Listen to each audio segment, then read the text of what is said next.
নমস্কার, আমি তরুণ ঘোষ। আমাদের কাগজে একটা খবর বেরিয়েছে। সে খবরটা রীতিমতো বাংলাদেশের বর্তমান সরকারকে রীতিমতো ভীষণ হতাশ করে দেবে।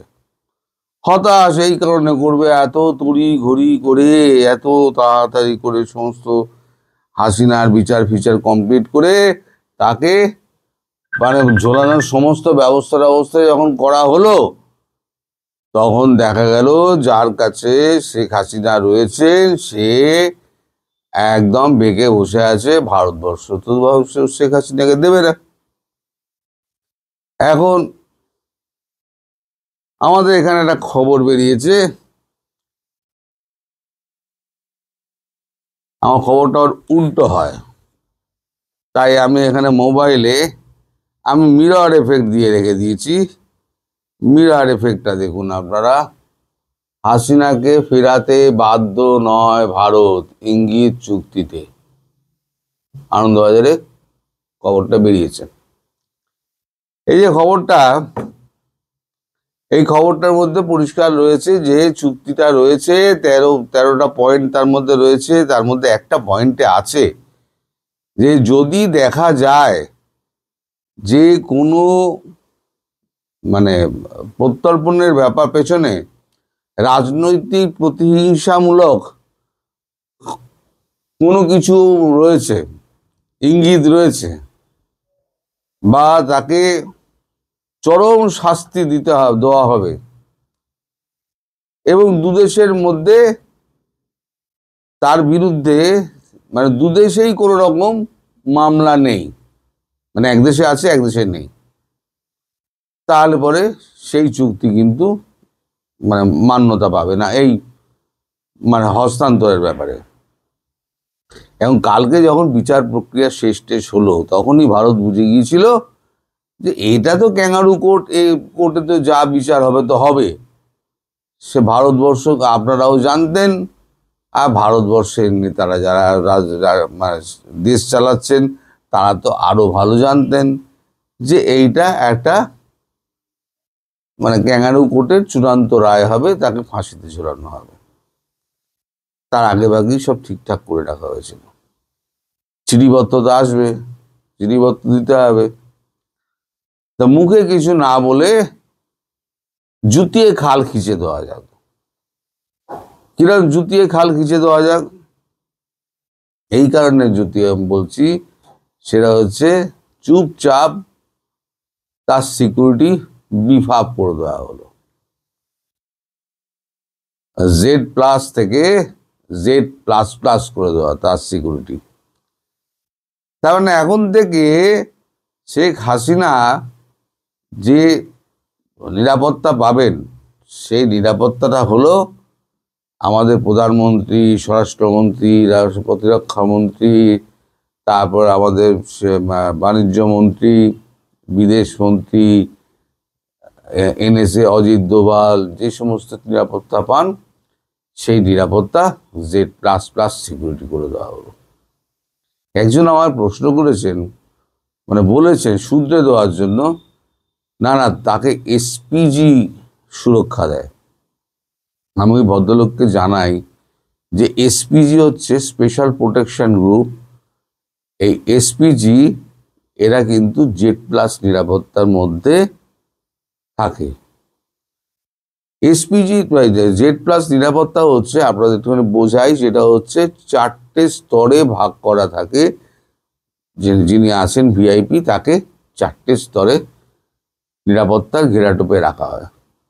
আমি একটা উদাহরণস্বরূপ বলছি, ধরে নরেন্দ্র মোদী এই জায়গা থেকে ওই জায়গায় যাবেন, A থেকে B-তে যাবেন। তা নরেন্দ্র মোদী যখন যাবেন A থেকে B-তে, তখন তার আগে তার নিরাপত্তার সমস্ত রাস্তাগুলো SPG রেখে দেয়। এবং শুধু নিরাপত্তা নয়, তার যে একটা সেফ এক্সিট রুট, সেই রুটটা বাঁচা হয়। কাছাকাছি কোন হসপিটাল আছে সেই হসপিটাল দেখা হয়, কাছাকাছি কোথাও সেফ হাউস আছে সেটা দেখা হয়। দেখা হওয়ার পর সেই সমস্ত জায়গায় রাস্তাগুলো হয় কি সমস্ত লোকাল পুলিশ না, রাজ্য পুলিশ যারা থাকে, রাজ্য পুলিশ দিয়ে পুরো পাকা করে রাখা হয়। এটা গেল প্রথম নিরাপত্তা বেরি। দ্বিতীয় নিরাপত্তা বেরি হচ্ছে আপনার এই যে সিআরপিএফ যারা আছে, পুরো রাস্তাটা যেটা আছে সেই রাস্তাটার মধ্যে কর্ডন করে সিআরপিএফ থাকে, সেন্ট্রাল রিজার্ভ পুলিশ ফোর্স থাকে। তারপরে দেখবেন 40টা গাড়ির একটা বহর যাচ্ছে, 40টা গাড়ির প্রথম বহরে থাকে আপনার নিরাপত্তা থাকে যারা থাকে। তারপরে থাকে এসপিজি। ওই গাড়ির দেখবেন পেছনে, যেটা ভিআইপি গাড়ির পেছনে দেখবেন একটা জ্যামার গাড়ি থাকে। জ্যামার গাড়ির পেছনে দেখবেন দুটো গাড়ি এরমভাবে রয়েছে, এইখানে জ্যামার গাড়ি, এই দেখুন দুটো গাড়ি এই একসঙ্গে যাচ্ছে। তাহলে ওরা হচ্ছে গিয়ে আপনার মানে তো এরপরে যারা প্রধানমন্ত্রীর গাড়ি থেকে নামেন এবং গাড়ির আগে পিছে থাকে দুটো গাড়ি, সেখানে দেখবেন কালো পোশাক পরা, হাতে একটা ব্যাগ নিয়ে তারা থাকে। তারা হচ্ছে গিয়ে স্পেশাল প্রোটেকশন গ্রুপ। এই স্পেশাল প্রোটেকশন গ্রুপ যারা থাকে কালো পোশাকের, কালো চশমা পরে, তাদের কাজ হচ্ছে গিয়ে শুধু অ্যাসেটকে রক্ষা করা। যে ভিআইপি আছে তার কাছে অ্যাসেট, সেই অ্যাসেটকে রক্ষা করা তার কাজ। সে অ্যাসেটকে নিয়ে কোনো রকমে কাছাকাছি কোনো একটা হসপিটাল বা সেফ হাউসে চলে যাবে। এবার প্যারা এসএফ যারা রয়েছে তারা গোলাগুলি চালাবে, তারা এই সমস্ত কর্ডন করবে, এবং সিআরপিএফ যারা রয়েছে এবং লোকাল পুলিশ সমস্ত রাস্তাগুলো বন্ধ করে দেবে। এই হচ্ছে গিয়ে Z++ সিকিউরিটি। যিনি ভদ্রলোক লিখেছেন যে এসপিজির আন্ডারে আছেন, এসপিজি হচ্ছে স্পেশাল প্রোটেকশন গ্রুপ। তার হচ্ছে উত্তরটা আমি দিয়ে দিচ্ছি, তার হচ্ছে কাজ হচ্ছে অ্যাসেটকে রক্ষা করা। সে অ্যাসেট যে অবস্থায় থাকুক তাকে সেখান থেকে নিয়ে গিয়ে এলাকা ছেড়ে দাও। আগে হয় সেফ হাউসে নিয়ে যাও, আঘাত লাগলে তাকে হসপিটালে নিয়ে যাও, আর নইলে তোমার বাইপাস যে রাস্তা আছে, অল্টারনেটিভ রাস্তা আছে, সেই রাস্তা দিয়ে বের করে নিয়ে বেরিয়ে চলে যাও। আচ্ছা, এই হয়ে গেল, তো তার উত্তরের ব্যাপার হয়ে গেল। এই নিরাপত্তাটা এখন থেকে শেখ হাসিনা পাবেন, যদিও তিনি কোথাও এখন যান না, কিন্তু আমাদের যে প্রোটোকল আছে সেই প্রোটোকল অনুযায়ী তার কাছে কিন্তু 4.5 কোটি টাকা দামের বুলেট প্রুফ গাড়ি একটা পৌঁছে গিয়েছে। এটা প্রোটোকলের মধ্যে আছে। তার জন্য ড্রাইভার, হ্যান ত্যান যে সমস্ত লোকজন থাকে, তার মেকানিক ফেকানিক যা যা থাকে সব কিছু তার কাছে, দামি কার সহ তার কাছে পৌঁছে গেছে। মানে 4.5 কোটি মানে 9 কোটি টাকার গাড়ি তার কাছে পৌঁছে গিয়েছে। এটা প্রোটোকলের মধ্যে থাকে, সুতরাং প্রোটোকল অনুযায়ী তার কাছে পৌঁছে গেছে। সেই যে মানুষটাকে এইভাবে রেখে দিয়েছে, আগে কি ছিল? আগে চারধারে একটা দেয়াল তোলা ছিল, এখন সেখানে 4টে পাহাড় লাগিয়ে দেওয়া হয়েছে। এখন নিয়ে যা, কার কোনো দম থাকলে নিয়ে যা। আর চিঠি পাঠাবি? আচ্ছা, চিঠির এবারে আপনাদের ব্যাপারটা দেখাই। চিঠি, এই চিঠি কিরাম পাঠিয়েছে আমি আপনাদেরকে আগে দেখাচ্ছি।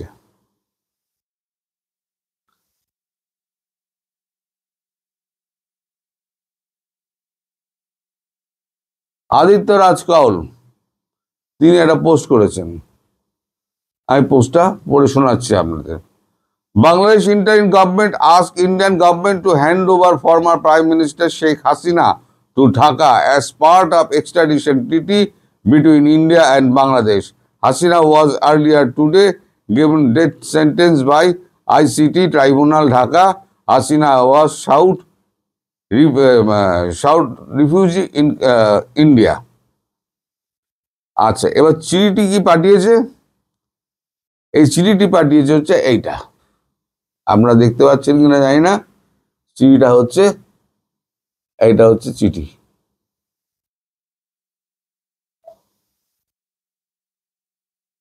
বাংলাদেশ সরকারের চিঠি। আচ্ছা, চিঠিতে পাঠাচ্ছে প্রেস বিজ্ঞপ্তি। আপনারা উল্টো দেখছেন আমি জানি, আমি পড়ে শুনিয়ে দিচ্ছি আপনাদের। দেশের প্রেস বিজ্ঞপ্তি, ঢাকা 17 নভেম্বর 2025। আন্তর্জাতিক অপরাধ ট্রাইব্যুনাল আজকের রায়ে পলাতক আসামি শেখ হাসিনা ও আসাদুজ্জামান কামাল জুলাই হত্যাকাণ্ডের জন্য অপরাধী সাব্যস্ত হয়েছেন এবং দণ্ডপ্রাপ্ত হয়েছেন। মানবতা বিরোধী অপরাধ দণ্ডপ্রাপ্ত এই ব্যক্তি দ্বিতীয় কোনো দেশে আশ্রয় দিলে তা হবে অত্যন্ত অবন্ধুসুলভ আচরণ এবং ন্যায় বিচারের প্রতি জানাই তারা যেন অনতিবিলম্বে দণ্ডপ্রাপ্ত এই দুই আসামিকে বাংলাদেশ কর্তৃপক্ষের কাছে হস্তান্তর করেন। দুই দেশের মধ্যে বিরাজমান প্রত্যর্পণ চুক্তি অনুসারে এটি ভারতের জন্য অবশ্য পালনীয় দায়িত্বও বটে। এইখানে আপনারা কোনো রকম ওপরে কারো নাম, নিচে কারো সই, কারোর নাম কিচ্ছু দেখতে পাবেন না। এবার আপনারা বলুন এই চিঠির কি দাম আছে। প্রথম কথা হচ্ছে এই চিঠি তো ভারতের কাছে হচ্ছে টয়লেট পেপার। ওই টয়লেট পেপার থাকে না, মুছে ফেলে দেয়। গতবারও চিঠি দিয়েছিল, প্রাপ্তি স্বীকার করেছিল, উত্তরও দেয়নি। এবারে হয়তো প্রাপ্তি স্বীকার করবে না, মনে হয় প্রাপ্তি স্বীকার করবে না। এই বাংলাদেশে দু কোটির দাম দেয় না ভারতবর্ষ, 2 পয়সার দাম দেয় না। আজকে ঠেঙালে কাল কোথায় যাবে তার কোনো ঠিক নেই। 2 পয়সার দাম দেয় না। তারা ভারতবর্ষকে মাপতে চায়। ভারতবর্ষ যাকে আশ্রয় দিয়েছে না, তাকে চীনও নিয়ে যেতে পারেনি। দলাই লামাকে এত বছর হয়ে গেছে, চীনের মতো শক্তিশালী রাষ্ট্র, তারাও কিন্তু দলাই লামাকে এখনো পর্যন্ত হাতে পায়নি। সেই এক্সট্রাডিশন চেয়ে বসে আছে, এখন আশা ছেড়ে দিয়েছে। তবে আপনাদের আশা পূর্ণ হবে। এই যে আপনাদের এই যে মহানুমতি সমস্ত লোকজন রয়েছে না, আপনার উপদেষ্টা মণ্ডলী, তার মধ্যে বেশ কিছু ভাগার জন্য তৈরি হয়ে আছেন। আমি খবরটা নিচ্ছি, খুব শিগগিরই আপনাদের খবরটা আমি দেব। কোন কোন উপদেষ্টা মণ্ডলী এখানে ভাগার জন্য একেবারে লাইন দিয়ে পড়ে রয়েছেন, তাদের উপদেষ্টা মণ্ডলীদের তালিকা আমি দিয়ে দেবো আপনাদের কাছে। এরা সরকার চালাবে। মোহাম্মদ ইউনূস তিনি কোথাও যেতে পারবেন না, তিনি এখানেই থাকবেন। আর আপনাকে কোনো দেশ এইভাবে সুরক্ষা দেবে না। আর আসল মুদ্রা কথা কি হলো জানেন ডক্টর ইউনূস, আপনারা না শেখ হাসিনাকে আরো প্রাসঙ্গিক করে দিলেন, আওয়ামী লীগকে আরো প্রাসঙ্গিক করে দিলেন। আওয়ামী লীগ যতটা না বাইরে আছে, আপনাদের থেকে আপনাদের অন্তরে বেশি আতঙ্ক হয়ে গেছে। আওয়ামী লীগের আতঙ্ক, রাতে আপনারা ঘুমোতে পারেন না। আপনারা ভাবেন এই বোধহয় আওয়ামী লীগ আপনাদের তাড়া করে বেড়াচ্ছে, ঘুম ভেঙে যায় আপনাদের। আওয়ামী লীগ আসছে, আপনাদের আওয়ামী লীগের ভূতে তাড়া করেছে। আর এখন তো ভূতে তাড়া করছে, এরপর আওয়ামী লীগের কর্মীরা আপনাদের তাড়া করবে। আওয়ামী লীগকে বাঁচাতে গেলে আওয়ামী লীগের কোনো নেতার দরকার নেই। আওয়ামী লীগের যারা গ্রাসরুট লেভেলের যারা কর্মী আছে না, তারা ঠিক নিয়ে আপনাদের সিধে করে দেবে। আর সেদিন খুব একটা দূরে নয়। আর ভারতবর্ষ এটি করলো কেন? ভারতবর্ষ জানে যে আপনারা এই চিঠিটা দেবেন। এই চিঠিটা দেওয়ার ফলেতে ভারতবর্ষের কাছে একটা দায়িত্ব হয়ে গেল। ভারতবর্ষ মানে তাকে উত্তর দিতে হবে কূটনৈতিক ভাষায়। সে চুপচাপ, ভারতবর্ষ কথা বলে কম, একদম চুপচাপ জুতোটা মেরে দিল আপনাদের, যে তার সিকিউরিটি বিফ আপ করে দিল। তুমি যাকে চাইছো আমি তার সুরক্ষা আরো বাড়িয়ে দিলাম, এবার বুঝে নাও তুমি কি করবে। পৃথিবী বুঝে নিক, পৃথিবী যার মতো কূটনৈতিক ভালো ব্যাপার বোঝে। ভারতের কূটনীতি হচ্ছে এরকম, মুখে কিছু বলবে না, কাজে করে দেখিয়ে দেবে। সুতরাং আপনার 2 পয়সার দাম আর ভারতবর্ষের কত পয়সার দাম পৃথিবী বুঝে নেবে খুনি। আপনারা মানে মানে বিদায় হন এবং বাংলাদেশের সাধারণ জনতাকে আপনারা শান্তিতে বাঁচতে দিন। আর না হলে পরে ধোলাই খেয়ে আপনাদেরকে বিদায় নিতে হবে। সবাই ভালো থাকবেন, সুস্থ থাকবেন এবং সাবধানে থাকবেন। নমস্কার।